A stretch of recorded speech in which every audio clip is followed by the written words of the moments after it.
दूरदर्शन पर सबसे अच्छा निबंध कैसे लिखें, चलिए आपको बताते हैं। इसके लिए सबसे पहले रूपरेखा लिखेंगे। रूपरेखा में प्रस्तावना, दूरदर्शन का अर्थ, दूरदर्शन का इतिहास, दूरदर्शन के उद्देश्य, दूरदर्शन का महत्व अथवा दूरदर्शन के लाभ भी इसे हम कह सकते हैं या उपयोगिता भी कह सकते हैं, दूरदर्शन से हानियां अथवा दुष्प्रभाव और उपसंहार। फिर पहली हेडिंग डालेंगे प्रस्तावना और लिखेंगे आज का युग विज्ञान का युग कहलाता है। आज विज्ञान उन्नति के शिखर पर पहुंच रहा है।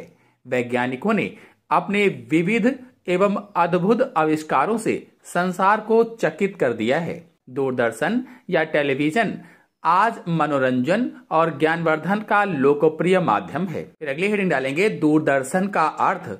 दूरदर्शन शब्द में दूर का मतलब है दूर और दर्शन का मतलब है देखना। इस प्रकार दूरदर्शन का अर्थ है दूर की चीज देखना। टेलीविजन को हिंदी में दूरदर्शन कहते हैं।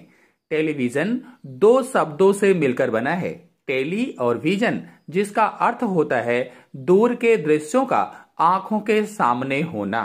फिर अगली हेडिंग है दूरदर्शन का इतिहास।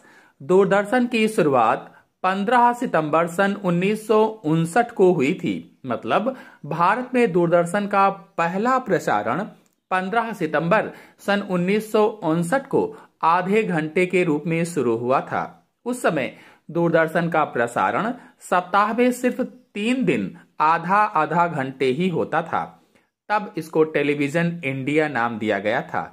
बाद में 1975 में इसका हिंदी नामकरण करके दूरदर्शन नाम दिया गया। फिर अगली हेडिंग डालेंगे दूरदर्शन के उद्देश्य। दूरदर्शन का मुख्य उद्देश्य जनता को शिक्षित करना, मनोरंजन प्रदान करना, ताजा और महत्वपूर्ण सूचनाएं प्रदान करके जनता को जागरूक करना, स्वास्थ्य संबंधी जानकारी जनता तक पहुंचाना, कृषि से संबंधित जानकारी प्रदान कर किसानों की मदद करना, लोगों में वैज्ञानिक सोच को प्रोत्साहित करना, साथ ही सामाजिक संदेशों को प्रसारित कर राष्ट्रीय एकता और विकास को बढ़ावा देना है। फिर अगली हेडिंग डालेंगे दूरदर्शन का महत्व, अथवा इसी हेडिंग को हम कह सकते हैं कि दूरदर्शन की उपयोगिता, अथवा इसे ही दूरदर्शन के लाभ भी कहा जा सकता है। तो कोई भी हेडिंग आप डाल सकते हैं। लिखेंगे दूरदर्शन को हम टेलीविजन भी कहते हैं। यह हमारे मनोरंजन और ज्ञानवर्धन का उत्तम साधन है। दूरदर्शन के माध्यम से हम घर बैठे देश विदेश के समाचार, मौसम की जानकारी और अन्य महत्वपूर्ण घटनाओं के बारे में जान सकते हैं।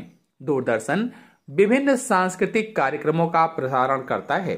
दूरदर्शन सामाजिक मुद्दों पर भी ध्यान केंद्रित करता है और लोगों को जागरूक करता है। दूरदर्शन कृषि और व्यवसाय से संबंधित जानकारी भी प्रदान करता है, जो किसानों और व्यापारियों के लिए उपयोगी है। फिर अगली हेडिंग डालेंगे दूरदर्शन से हानियां, अथवा इसे ही दूरदर्शन के दुष्प्रभाव भी हम कह सकते हैं। जहां दूरदर्शन से अनेक लाभ हैं तो वहीं हानियां भी हैं, जैसे कि आंखों पर बुरा असर, पढ़ाई में बाधा, बच्चों पर नकारात्मक प्रभाव, साथ ही शारीरिक गतिविधियों में कमी और स्वास्थ्य पर असर पड़ सकता है। नवयुवक एवं नासमझ बच्चे फिल्म और नाटक को देखकर उसके दृश्य की नकल करने लगे हैं। वह गलत संगत में पड़कर अपना आचरण खराब कर रहे हैं। हर समय टीवी में ही ध्यान रहने से समय की बर्बादी और आंखों पर बुरा असर पड़ रहा है। फिर अगली हेडिंग डालेंगे उपसंहार और लिखेंगे आज के युग में मनोरंजन की दृष्टि से दूरदर्शन का विशेष महत्व है। दूरदर्शन से देश विदेशों के समाचार, मौसम तथा अन्य प्रमुख घटनाओं की जानकारी तुरंत हो जाती है। इससे जनता के ज्ञान की वृद्धि भी होती है, लेकिन बच्चों पर इसका दुष्प्रभाव भी पड़ रहा है। इसलिए हमें पूरी सोच समझ के साथ इसका उपयोग करना चाहिए। इसी के साथ आप सभी लोगों को धन्यवाद।